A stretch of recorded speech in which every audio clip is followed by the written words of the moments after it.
Hello and welcome to this Conversations on Groong episode. Today we're talking about Georgia and Armenia as neighbors and partners in the South Caucasus. So we have with us Dr. Archil Sikharulidze. Hello Archil, welcome to the show. Welcome, Archil. Thank you. Archil, since this is the first time that you're on our show, we'd appreciate learning a little bit more about your background, even though we have your bio and everything. Can you tell us your areas of interest and generally, how would you introduce yourself to our listeners? Of course, I can. I usually introduce myself as a scholar researcher because it is mainly what I do. My main field are Russian studies. Initially, it was like Russian studies. Then I'm currently also doing Islamic studies. From time to time, I am doing research on political aspects and political processes in Ukraine, Armenia, and Kazakhstan. So to cover up in general, it's the Russian studies, then Ukraine, Kazakhstan, South Caucasus, and currently I'm working on Islamic studies, and particularly Muslim community in Georgia. Oh, very interesting. Yeah. Also, just a brief background. I've been teaching at Tbilisi State University for the last 10 years. I've been teaching at MGIMO. I've been teaching in Kazakhstan, so in various countries. Usually it is political science, public management, and you'll be probably a bit surprised, but because being a scholar is not very profitable from like a financial standpoint, I'm also a full stack developer. So on the one hand, I'm doing like real job, earning some money. On the other hand, I invest my own money to be an independent scholar. Well, I can definitely identify because my day job is also like information security, but we love this podcast so much that we focus a lot of our time on this as well. Definitely in a small market like Georgia and Armenia, being a analyst and politician and just any of these sort of social studies is very difficult to make a living on, I think. So Archil, when initially we were planning this interview, we asked you for a profile picture, and you said not to expect one of you in a suit. And that sparked a number of interesting and tangential discussions about conservatism and nationalism, both in Georgia and Armenia. And many, I hope I'm not making stereotypical comments here, but many Armenians consider Georgians as some of the most, well, I am making a stereotypical comment. Many Armenians consider Georgians as very conservative and nationalistic, and some of the most conservative and nationalistic among ex-Soviet countries. In fact, we're a little bit jealous of you, I think. But this national identity is, I think, the driving force that makes Georgians see themselves as distinct from Russia and associate instead maybe with opponents of the Russian centers of influence. Am I being too simplistic? And in general, can you help paint a picture of what Georgian nationalism is and how it is related to Georgian identity and the current political sentiments that help define the country's policies? Well, first of all, I should emphasize every time I hear that there is stereotype, we should break free from it.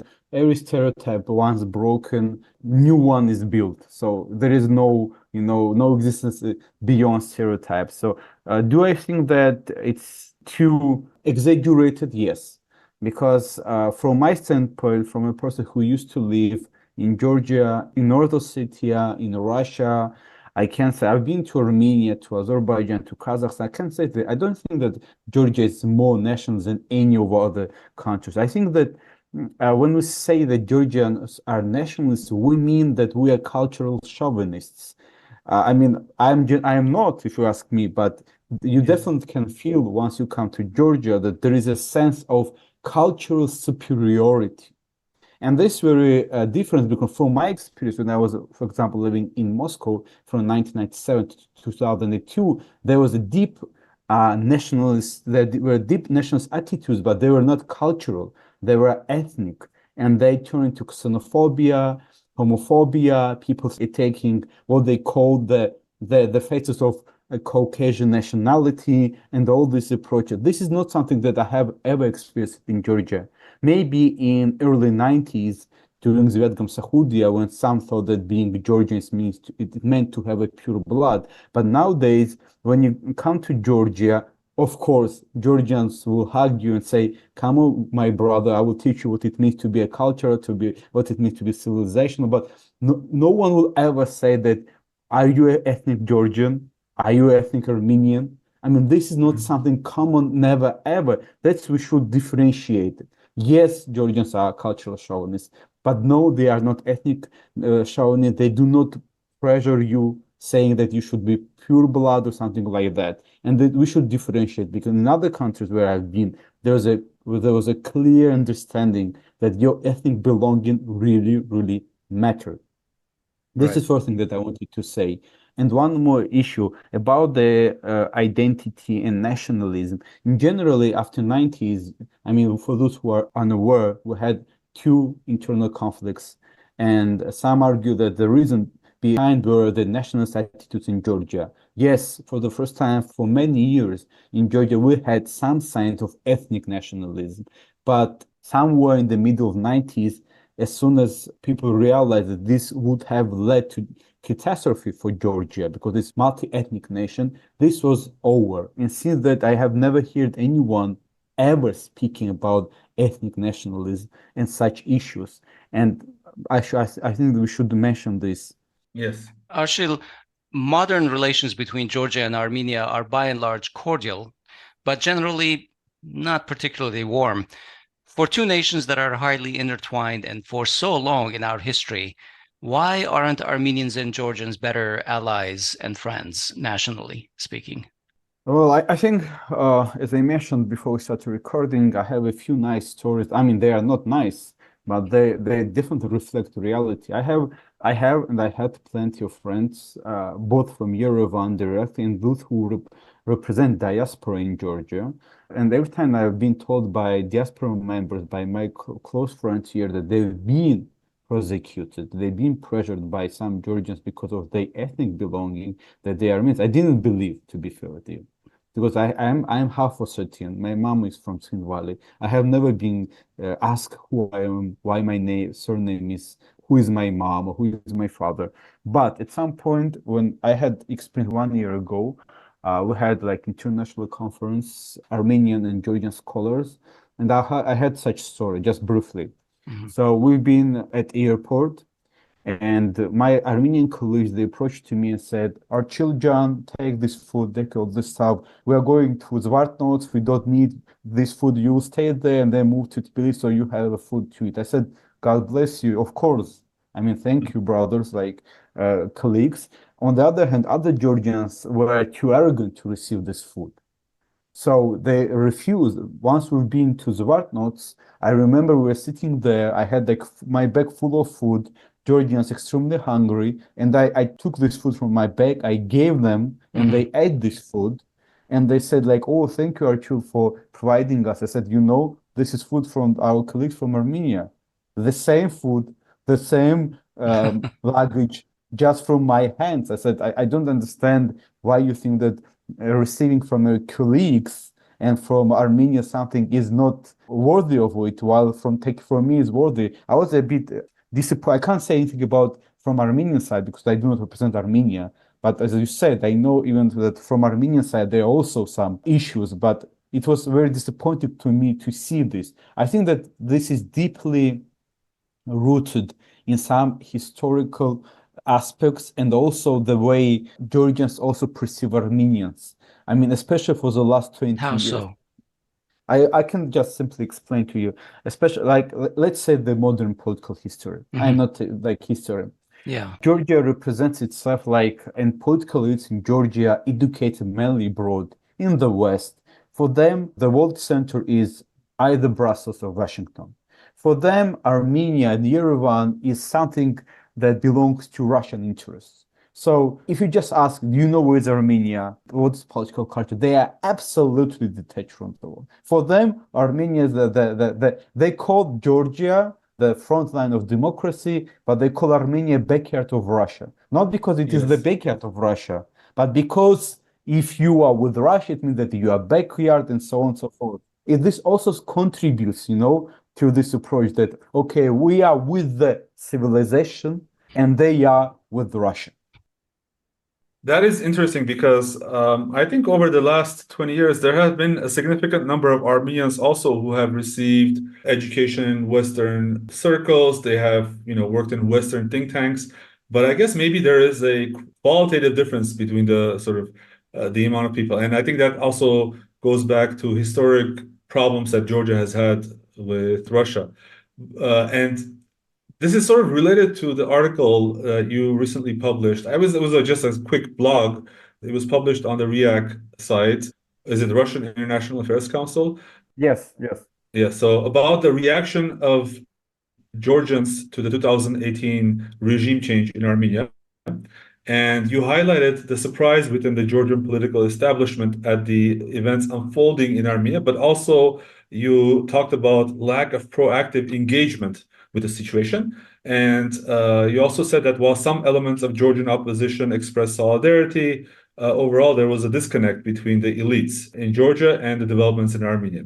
And to be honest, this is to echo what Asbed said in terms of personal friendships and personal relations. Yeah, I mean, looking at it from our side as well, I think not too many Armenians consider Georgia as like sort of the neighbor that you should be aware of. Like many Armenians may not even understand the political developments in Georgia, where I think it's very critical, and that is why we're having these discussions to help shine a light on this. So the sentiment about this disconnect is mutual, I believe. But in general, can you tell us a little bit more in detail how were the 2018 events in Armenia perceived in Georgia, and how did you personally view them? If you let me, I just want to react on your statement about the Western education. I've been teaching in Kazakhstan, and they have the program called Balashak. It's very popular. They send people to the West, and if you check the list, the top 10 are like Yale, Harvard. I mean, nothing related to Russia, but these people are still an inherent part of the Kazakh political culture. So, and on the other hand, we have Georgians who do not consider themselves as an internal part of the domestic Georgian political culture. They perceive themselves as a part of the Western European political culture. This is totally different. And I have heard so many times they arguing that they belong to the true home, and this is Brussels, Europe, and the West. This is very important. And one more thing, I had an interview for my article with former high position politician from Armenia who said that the difference between me and some of my colleagues in Georgia that I am pro-Western, he said, like totally pro-Western, but I am not a fanatic. That is the difference. It's very important to understand why there is this connection. Because Georgian who got education in the West, for him or her, the West is the world. For Armenians, Armenia remains the world, And this is also one very interesting issue of our identity and the way Georgians frequently think. This is just briefly. Can you extend that for one more thing? Is Georgia the world for Georgians? You know what? You will never ever. I mean, if you speak with Armenians, I'm just working on this article called Pro-Western Armenia, Ideology and Reality. Mm-hmm. I mean, I have never heard any Armenians saying, like serious scholars, that Armenia is pro-Russian or pro-Western. They say Armenia is pro-Armenian. Mm-hmm. We are doing what we need. In Georgia, you will never hear pro-Georgian. It's either pro-Western or pro-Russian. It's very interesting. I mean, this is the narrative. You cannot be pro-Georgian. Pro-Georgian means pro-Western by default if you want to be a good, and pro-Russian to be a bad. There's such an interesting discussion here because both Hovik and I think that a lot of the Armenian political spectrum is either pro-Russian or pro-Western. We think that they're centric. They need to be more pro-Armenian, and you're saying that we are like that, and yet, so the perception doesn't match from inside and outside a little bit. Well, I think if for you some actors in Armenia pro-Western, believe me, you can double them, and this will be in both ways. Mm-hmm. I mean, in Georgia, I think it's much more dramatic. Okay, so let's move to the RIAC.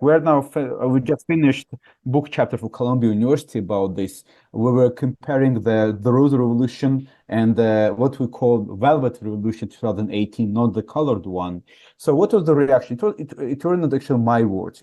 I relied heavily on the words of the prominent Georgian scholar, Gia Nodia. Maybe you have heard him. He actively writes for democracy articles. He's a generally very prominent Georgian scholar who just wrote that A revolution happened just a few hundred kilometers far from Tbilisi, and no one in Georgia knows what are the reasons and what are the results. And it was very obvious to me because as someone who taught at Tbilisi State University, I just tried to check out who is actually studying Armenia at the leading Georgian university. No one, zero. I mean, simply no one. If you ask yourself, do you know any Georgian scholar who is studying South Caucasia? Not the post-Soviet space like Russia, but South Caucasia, meaning that travels to Yerevan, Baku, Tbilisi, zero. Interesting. Who is a Georgian who knows Armenian, not Armenian who knows who was born. Georgia, zero. I mean, I conducted so many. No, none, just no one. That is why, for me, it's obvious that not only elites who are detached, because for them, as I said, Armenia before the recent events was, in quotes, I don't want to insult anyone, Armenia was backyard to Russia. But once again, according to their approach, we can call Georgia backyard of the West. But for them, Georgia is like front line of democracy, but Armenia is the backyard of Russia. Okay, I understand these people because their political interest, their political income comes from the West. But it's also dramatic that scholars do not know what's happening in Yerevan. And that's why I said that there is total discontent. I mean, people didn't know what was happening. And if you watch Georgian TV, obviously they are like pro-government, or what they call pro-government, oppositional. Pro-governmental channels are usually like, we will work with those who are in charge. That's all. We vote for the elections, recognition of this election, and then pragmatism. We cannot just rely on, on recognition of elections. But oppositional channels, they openly said, that they support Nikol Pashinyan because this is a pro-Western person. They made parallels with Mikhail Saakashvili, and that he will come to power, overthrow this dirty, outdated, retrograde pro-Russian political powers. And even Saakashvili, I remember, commented that he is ready to visit Yerevan and help Armenia to build a new, modern, pro-Western country. But as soon as Nikol Pashinyan stated that Russia is still the strategic partner of Armenia, the talks finished. That was like 1 month honeymoon between Armenian and Georgian political elites, and that's all. No more interest. I mean, even if you check Georgian TV channels, even during the war, the second Nagorno-Karabakh or Artsakh war, as you wish, the news was in the end. Just for example, Ukrainian war is almost the first or the second information, even though people are tired already, no one expects nothing. War between Azerbaijan and Armenia was somewhere like in the distance. By the end of the day. Yes. It's interesting. Yeah, I have a lot of questions and thoughts about it because I thought this dichotomy between the West and pro-Russian, being pro-Russian and pro-Western was pretty strong in Armenia. But you're saying that is actually very acute in Georgia. And the previous guest that we had a conversation about this, David Darchiashvili, also said basically it's a very big conflict of identity. But in general, what is the distribution among the population of people in Georgia who support the United National Movement versus Georgian Dream politically? I guess that is the division in identity also reflected in the political spectrum with those two parties, or are there more parties that are sort of vying for people's attention? First of all, unfortunately, I had no time to listen to David Darchiashvili, but I know him well. He attended our conferences, especially about Russia, and we have like different standpoints on this. He believes that, well, first of all, it's his ideological view that Georgia belongs to the West and that we should vote for this. I am more neutral scholar. I do believe that as my job is to research and not to promote. These are two different issues. Political analysts promote, human rights defend, and scholars research. So this was our continuous debate with David Darchiashvili. He is prominent Georgian historian, but here's something that we do not agree on.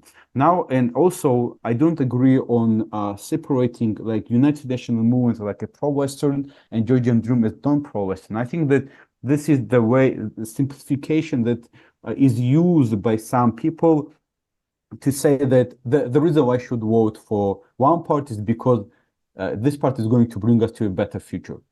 But and here's a very interesting question that my colleague Lincoln Mitchell from Columbia University asked during the interview. Let's think that you are right, and the United Nations mood represents all good.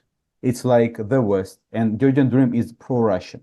We all know that Georgian people, in the comparatively fair and free elections, at least twice, if not three times, voted for Georgian Dream. It means that Georgian population is also pro-Russian. And Lincoln Mitchell finished saying that, but we know the Georgian people is not pro-Russian, by all means, because this is what statistics shows. So either there is a logical mistake in this, or the statistics and the governments of the West are lying.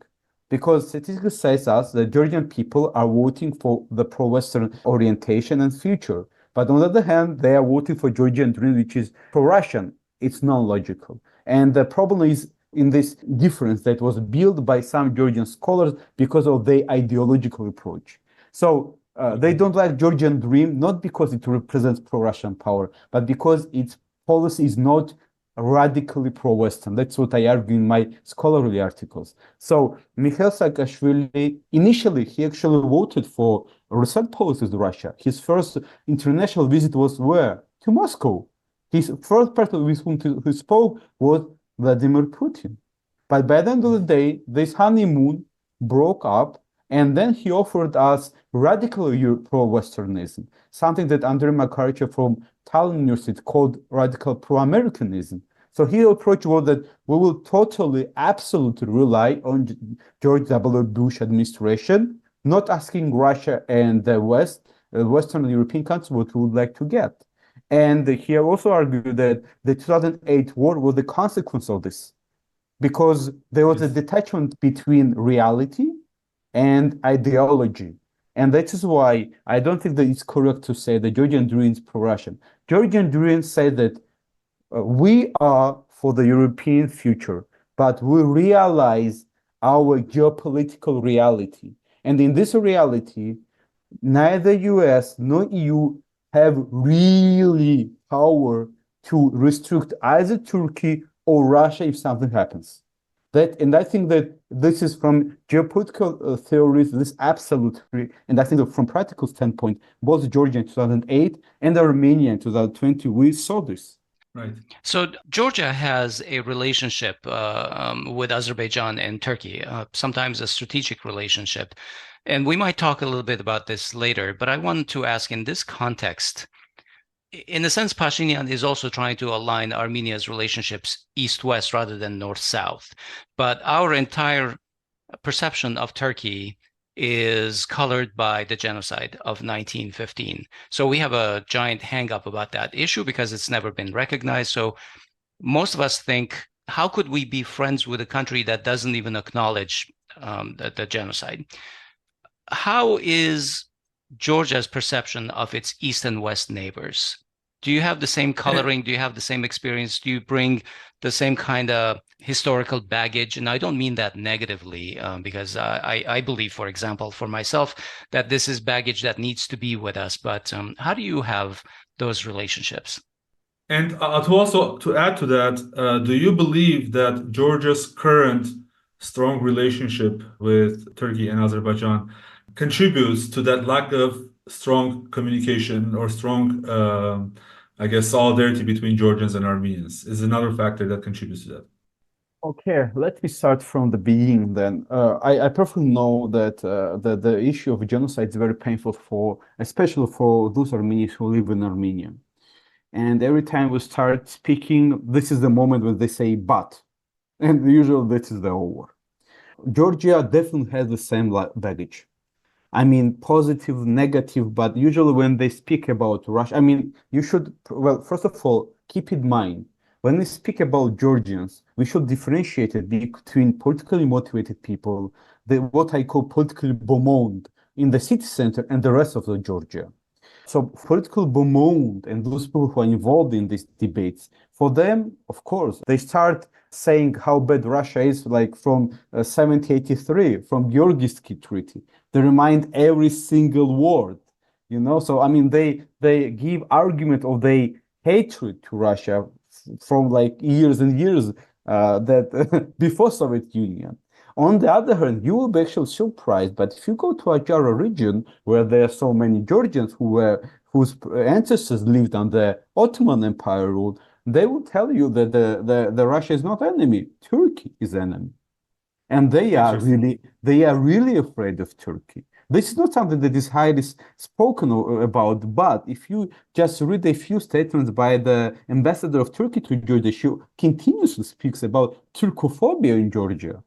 And the reason is that, and there are really nice articles by Eurasian Net by Joshua Kutsera about the investment of Turkish money to Ajara region and how locals are afraid that, and especially in the wake of Erdogan, some statements that Batumi used to belong to Turkey, that they are really afraid. But, and here the but, it's sometimes very complicated to me to explain my colleagues from Yerevan that we do not perceive Turkey in the same way. I mean, I know they always ask me, don't you afraid that Erdogan will enter into Georgia with military forces, that they will occupy Batumi? I said, no. This is not the same perception because there is no reason for Erdogan to occupy Ajara region because from financial standpoint, 90% of all income belongs to Turkey. There is no sense of occupying the land. If you're asking me in general, it's insane. There is no reason to do it. Yeah. Do I believe that NATO member states will attack Georgia that is striving to become NATO? Of course not. So we are not afraid in the same way, but we have our fear to Russia, you know, more than to Turkey. Interesting, because certainly the discourse of Erdogan coming to Yerevan in half an hour, an invasion within half an hour, is part of our political landscape all the time. And my personal the personal nightmares of probably most Armenians who are politically aware. It's very alive and strong. One thing, if you let me, I want to just finish the Hovik's question about whether this Azerbaijan, Turkish, and Georgian friendship somehow affects the Georgian and Armenian relations. Well, I always say you should keep in mind the one reason, one question. Georgian Turkish relations are based purely not only on strategic partnership, but also on very precise ideological understanding that Turkey equals NATO. NATO equals the West equals US. So this is this chain. If you don't understand this chain, you may not understand why Georgia is communicating with Turkey. This is not the issue that Georgia loves Turkey, but because it understands that it needs to border with a NATO member, because there is no border with the members of European country. About Azerbaijan, because some of my colleagues in Armenia don't know the history of Georgia, so Georgia was heavily dependent on Russian energy resources. In 2006, we had this war. They turned off gas, light, everything. So Georgia was in need to dramatically find another way to supply. We couldn't take it from Iran. You probably know why. So we now almost on 100% we're totally relied on Azerbaijan. So for us, Azerbaijan is extremely important to ensure our security from Russia. That is why this chain exists. But the relationship with Armenia is totally different. The reason why we don't have such strategic is, first of all, because Armenia itself was mainly focused on Russia. On Azerbaijan, let's be fair. I mean, how many times I heard from Armenians before the war that you Georgians are naive, stupid, you voted for West, you lost war in 2008. Look at us. We are secure, we will beat Azerbaijan. Now they changed their mind, but this was the attitude. You know, that is why it's not only about the Georgia. I think it was mutually. Georgia thinks that, we don't need Armenia. We can go along with the West or with America. And Armenians think, we don't need Georgia. We will go with Russia. But now we found out that it's not as simple as that, you know. You know, I think that's very interesting, the way you put the previous point about the level of trust, where you said there's the West, it means NATO, it means Turkey, and coming off to Georgia. We think almost exactly differently. If we want to have more West, but that means Turkey. And we cannot try. So the West earns a level of distrust because it means Turkey. Yeah, I mean, so I think it totally works the other way. Culturally, most Armenians, I would say, perceive themselves to be part of the European culture and part of Europe. But exactly what is stopping us is what Asbed said, which is, Turkey. for in the South Caucasus, Europe means Turkey. Just one question to you, because you're asking me. I'm just wondering, I'm a person who used to live in Tbilisi, in Moscow, in Scotland, in so many countries. Sometimes I don't understand what people put in the term European, because obviously Armenia and Georgia are very old nations with our languages, our history, and I see that Georgians who say that they are Europeans, they are not. They are not definitely French, Germans. I mean, they are not. They are definitely what we call South Caucasians. Unique culture, love to freedom, yes. Election, but I agree. I I actually mean, agree, but I think that Armenians, some Bomand Armenians, as you would, say, like to pretend like that, they live in Paris. They like, I mean, we like classical music, we like, some French pastry, and we think that's it. We're Well, European. let me just say there are a couple of very important aspects. If you go back to the 19th century, a lot of our intellectuals and elites were actually educated in the West. They went to Sorbonne, they went to Munich, they went to places like that. So when they came back with a westernized culture. Today, since the genocide, two-thirds of our nation actually lives in the diaspora. I'm an example of that. I'm in America. I'm very Americanized. There's a huge contingent of Armenians in France, and they're very French. And so I think that we bring the diaspora, this large mass of Armenians living abroad, bring a westernized culture to Armenia through our relationships with our families and things like that. Now, there's also, of course, 2 million Armenians in Russia, and that relationship cannot be dismissed. So that creates a lot of ties with Russia. But Armenians, like Hovik said, do consider their culture very sort of a European culture. I mean, Pastries and beyond pastries. I remember I asked my father, okay, how do you feel yourself?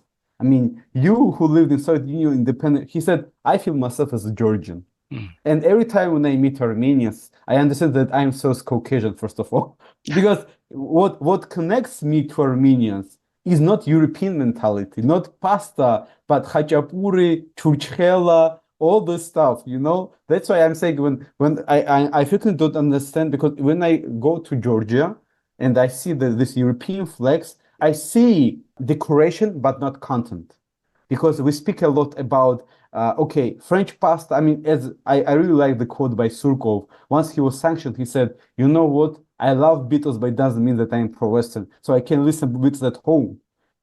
I love classical music. I love American movies, but it doesn't mean that I'm pro-Western. It doesn't mean that I will run with the flags. It means that I really value American culture. This is different. That's why when people tell me that I ask you, what do you mean? That you like American movies? Or that you belong to this culture, because as you Asbed probably understand, when you belong to American culture, you feel it's different.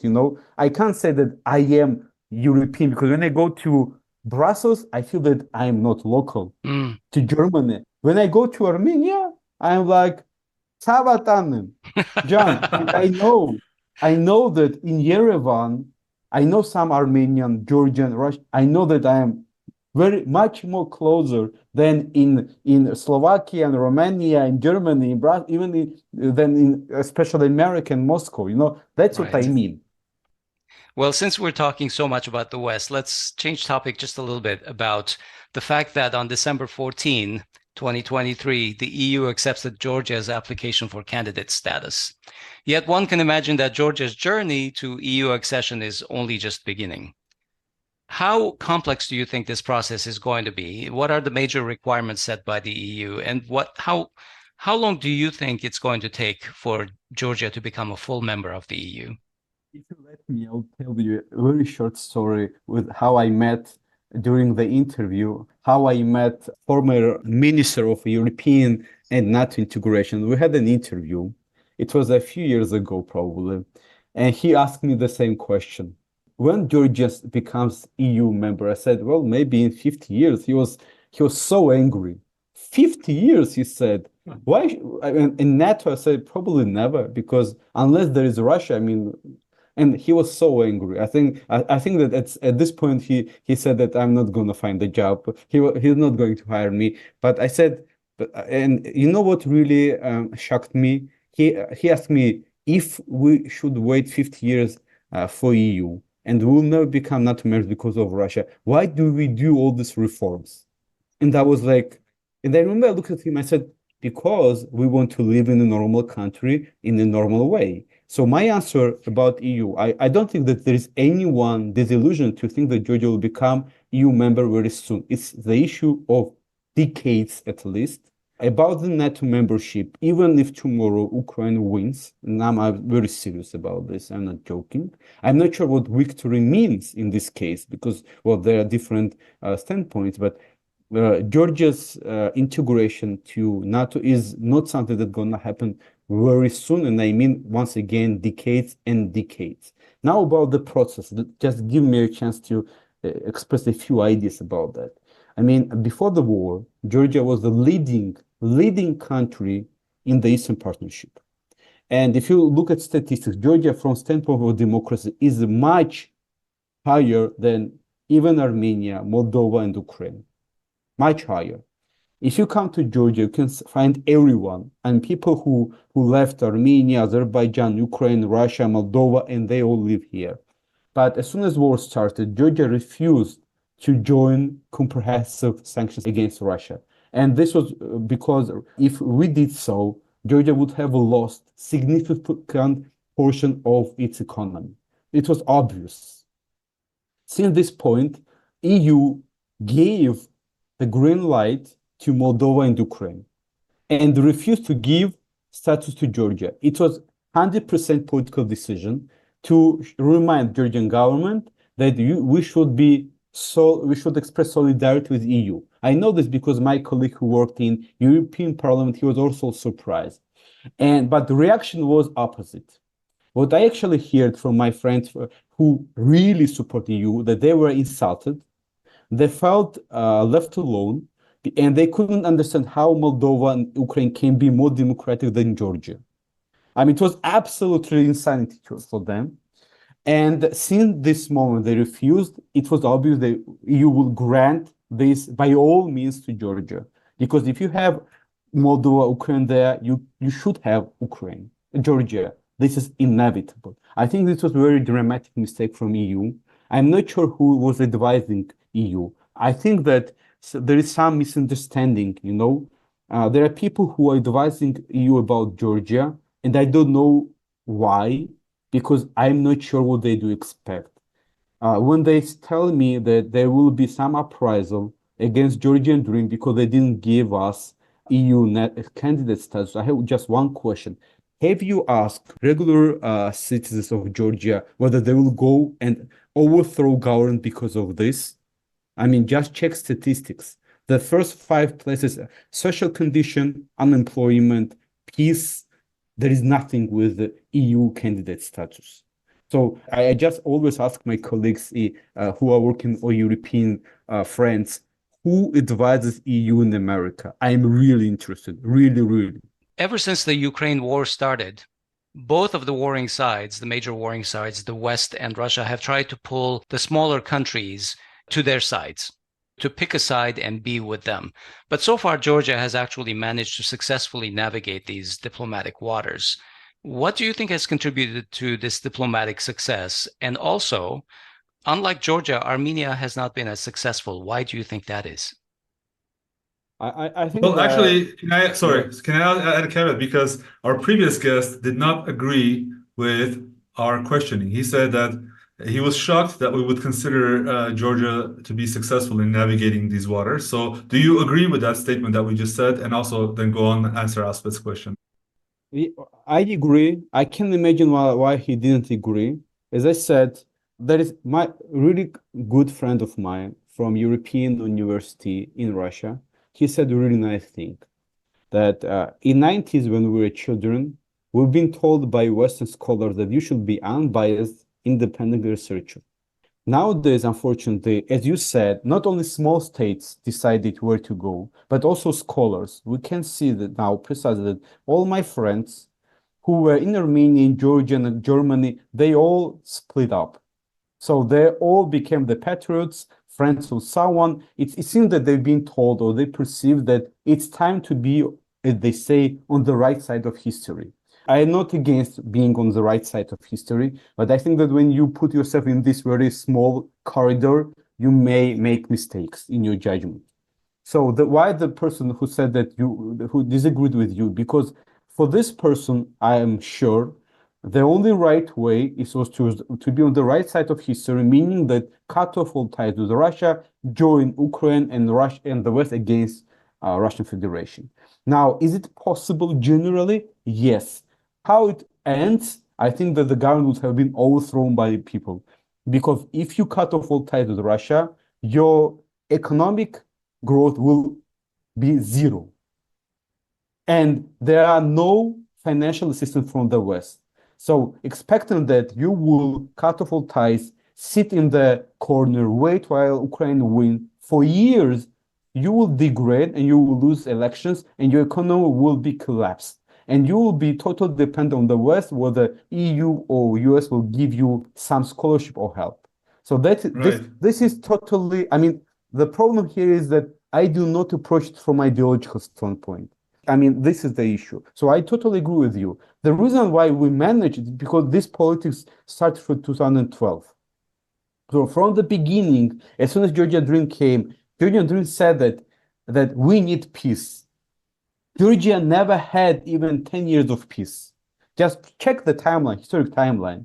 Every 2-3 years of war, revolutions, and for the first time, this is the biggest success that no one speaks about Georgian Dream. For the first time in my life, and I was born in 1988, we had 10 years of peace, no revolutions, and this is a very great achievement. And Russians know that Georgians are not going to participate in any military campaign. The Georgians will keep, and we are the #1 humanitarian provider to Ukraine, but we will not let anyone use our land as a base.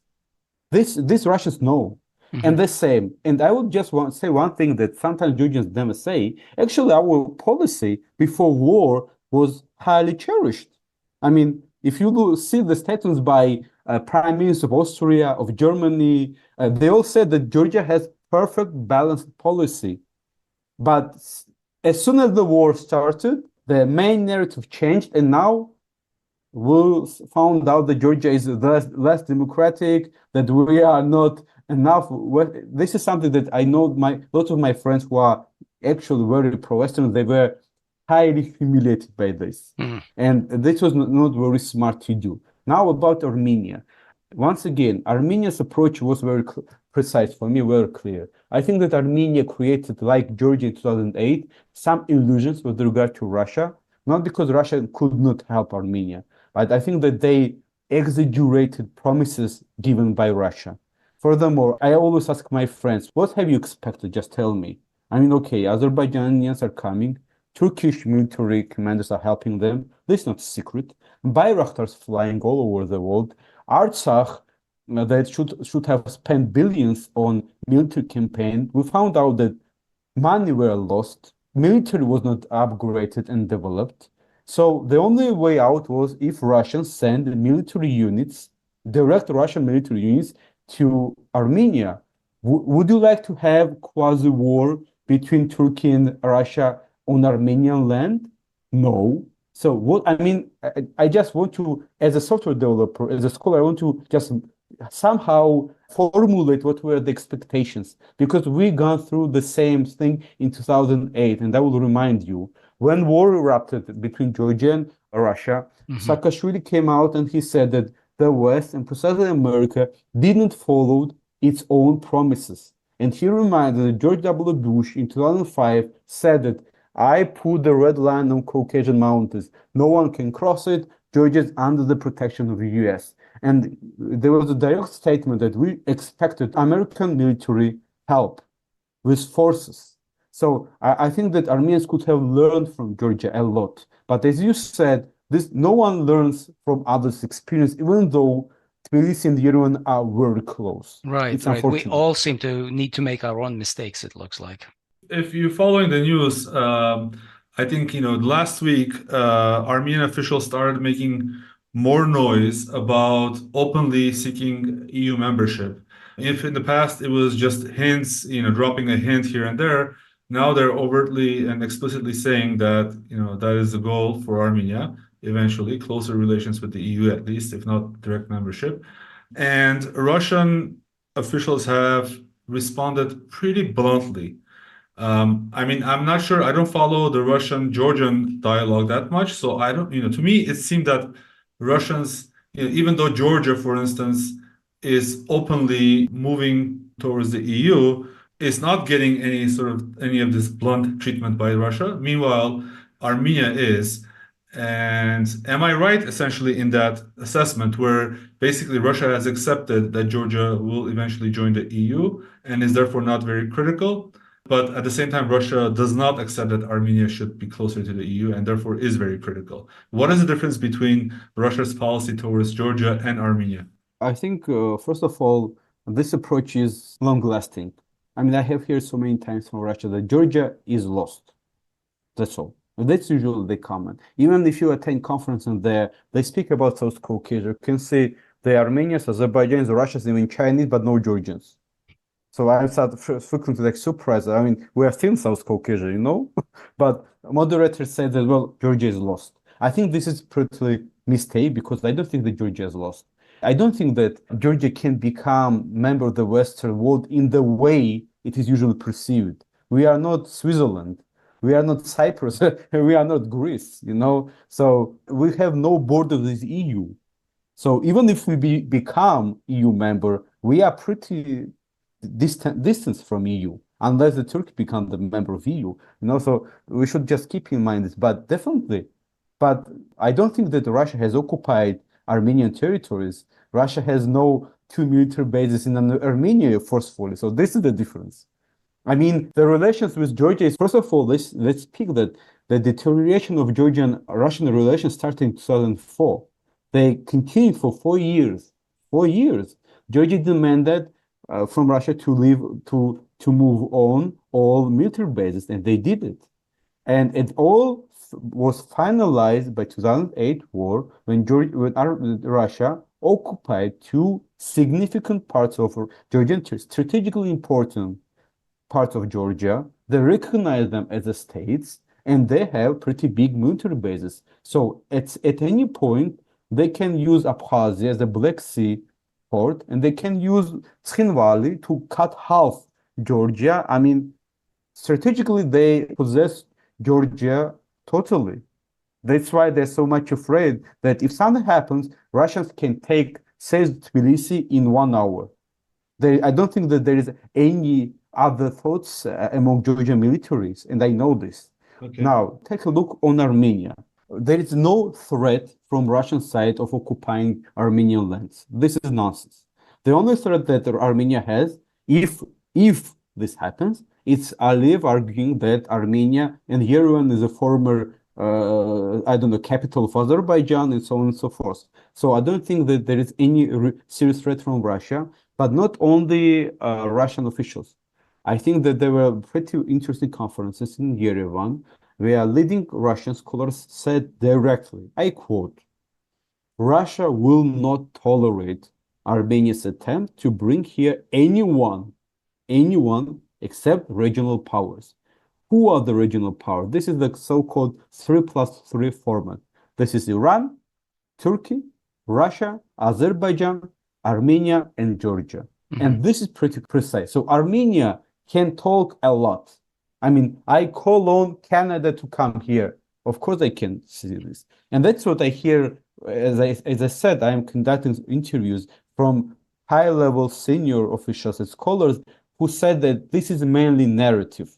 This is just for bargaining, as they argue. Because I don't understand what is the how they are going to balance Turkey and Azerbaijan if they say goodbye Russia. I'm not sure.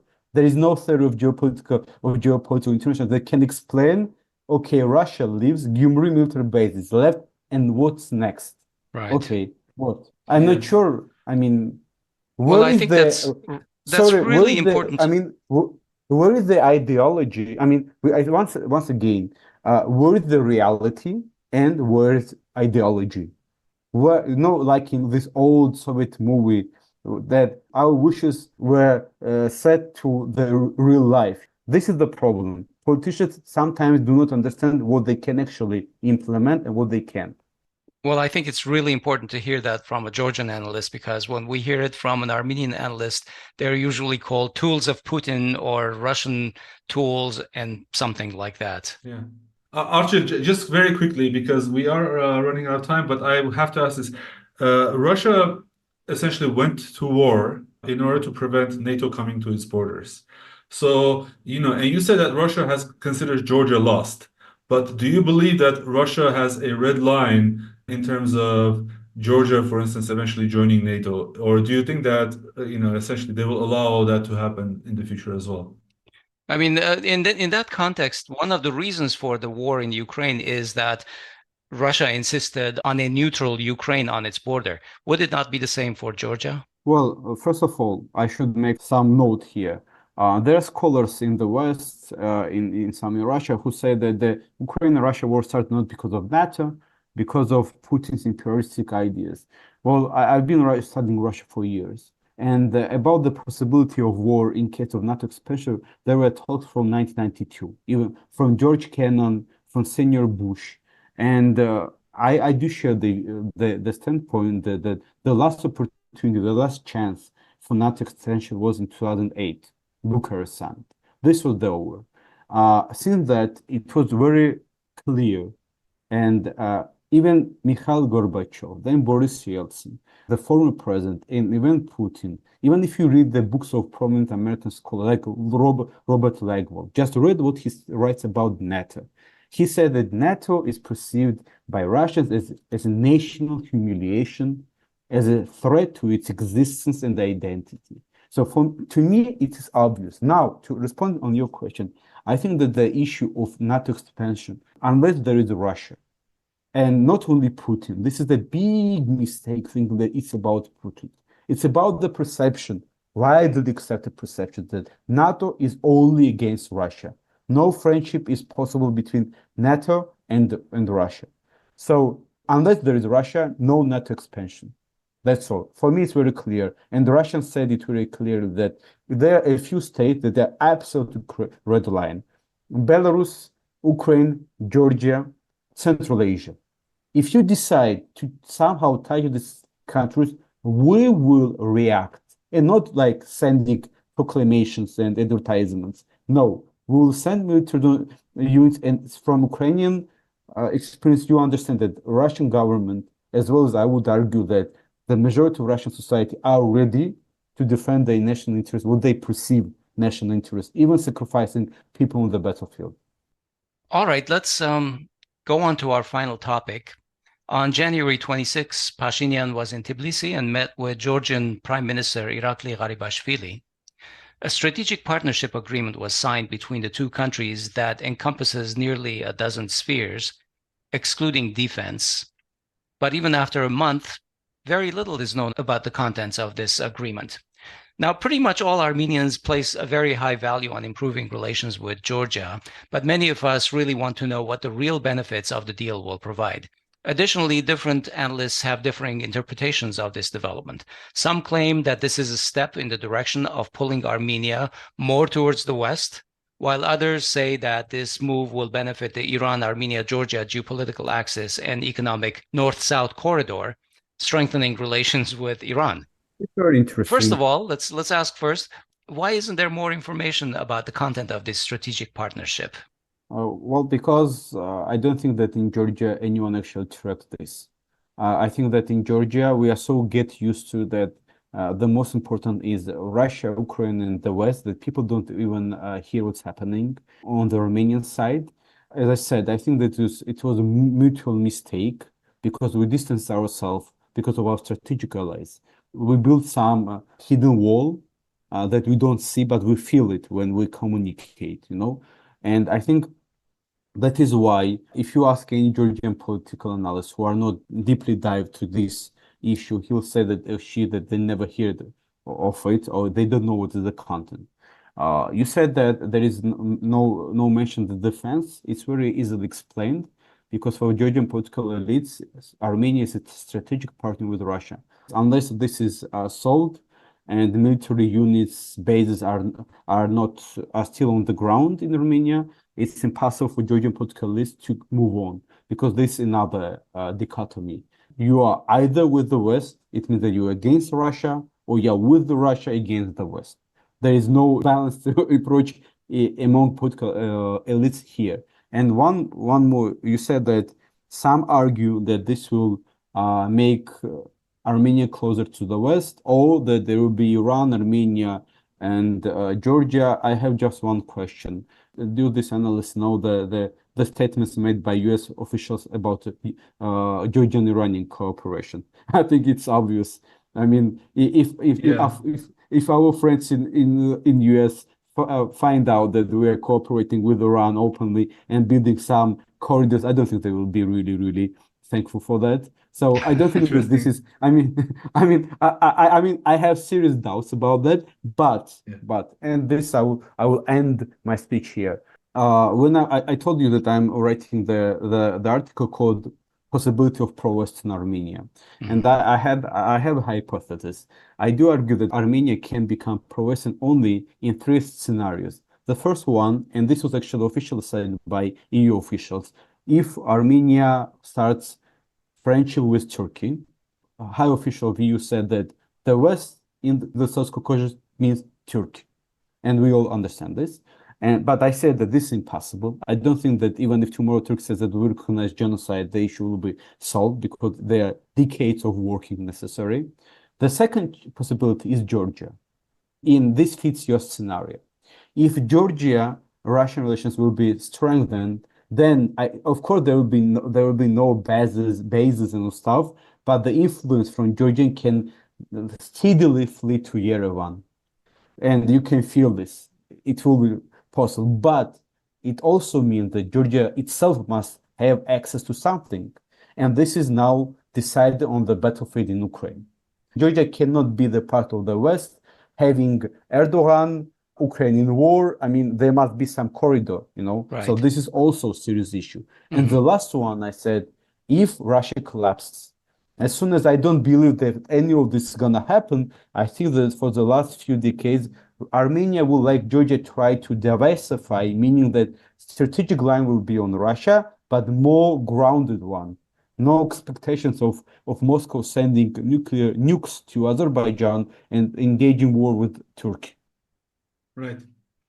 Okay. Yeah, that's a very, I think, sober analysis, and I agree with.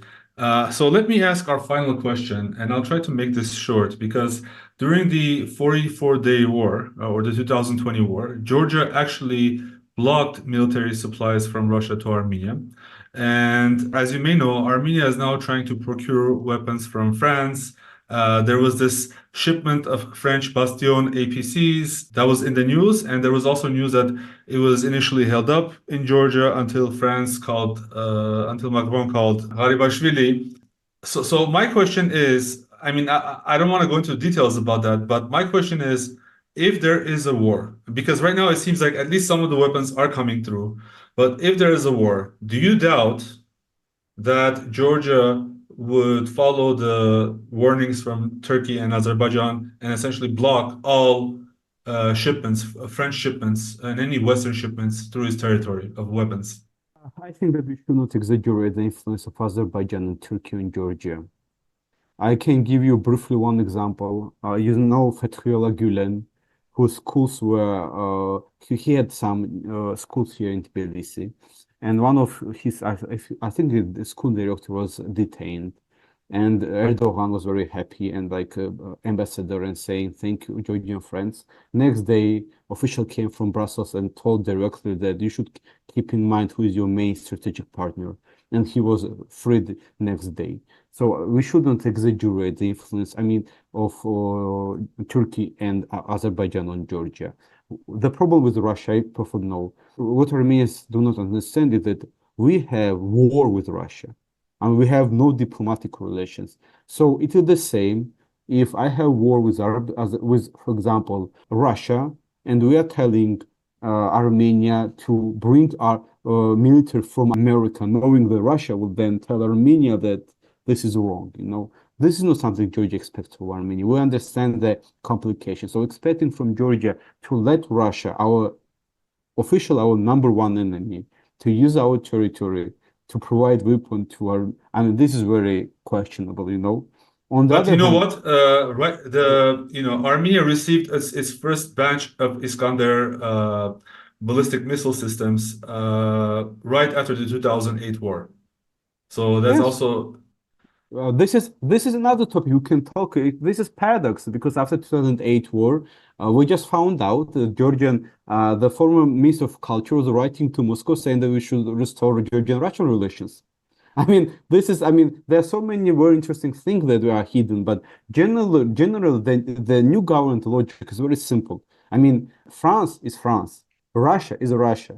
So I don't know who called whom because, well, I'm not sure whether Macron knows who's Garibashvili or maybe his assistant told him that, you know, this is a guy from Georgia, you should tell him something because this is also exaggeration, you know. That Macron knows Garibashvili and Biden knows all Georgians, it's not the way it works. But yes, it is plausible because I'm sure that Garibashvili would have asked Macron, do you give us security guarantees? What do you provide in exchange? Okay, we give this. If war happens, there are Turkey, Azerbaijan against Armenia, unpredicted Russia, what you gonna do? This is a very basic question that, in case with Russia, I don't think the Garibashvili can call to Putin because he will be then called Putin puppet. In call with Macron, this is Macron. And I think that we should keep this in. I understand this is very difficult for my friends in Armenia, in Yerevan, because they are emotional, but we should also understand our approach, why we cannot do the same with Russia. So that is a fairly interesting response because when we were talking to David Darchiashvili, he also said that the Armenian perception of these influences on Georgia is a little bit exaggerated. He also suggested that while we think that Georgia stopped those shipments, I think he asked, did Russia actually want those shipments to go through? So that was a fairly nuanced kind of a discussion with us. Well, I can think I agree with David Darchiashvili on this issue. I think what I frequently hear from my Armenian colleagues is that look, they invest to Achara region. Yes, they invest, but if you look at on the political perspective, influence on political elites in Georgia, it's precise that the ambassador of Turkey can speak about Turkophobia, but I think that the call from Brussels is 10 times stronger than the call from Ankara, and there are so many examples of that. But saying that Baku has some serious effect on Georgian political process, I think it's exaggeration, and it is pretty strong exaggeration. Okay, that was, I think, a wonderful conversation. Let's leave it there for today. Thank you, Archil, for joining us. Thank you, Archil. Thank you for calling me. And we hope you'll be back many times in the future. Yeah, we hope to have you back on the show. Call me, we can talk about the strange things happening in South Caucasus. We can finally decide, who is the legitimate owner of Khnkali and Khachapouri. Khnkali. Never mind. I don't really care unless Khnkali is tasty. So it's for me. Yeah. It's So okay. all right. All right, that was our show today. This episode was recorded on March 12, 2024. We've been talking with Dr. Archil Sikharulidze, who is a founder of the Tbilisi-based research institute Sikha Foundation in the Republic of Georgia. He holds master's degrees in international relations from Tbilisi State University and public administration from the Robert Gordon University in Scotland. He is focused on Russian and Islamic studies, as well as political processes and international relations in Ukraine, the South Caucasus, and Kazakhstan, and he writes extensively for various local and international platforms. I'm Asbed Bedrossian. And this is Hovik Manucharyan. Please follow us on social media and follow us everywhere you get your Armenian news. The links are in the show notes. Thanks for listening. We'll talk to you soon.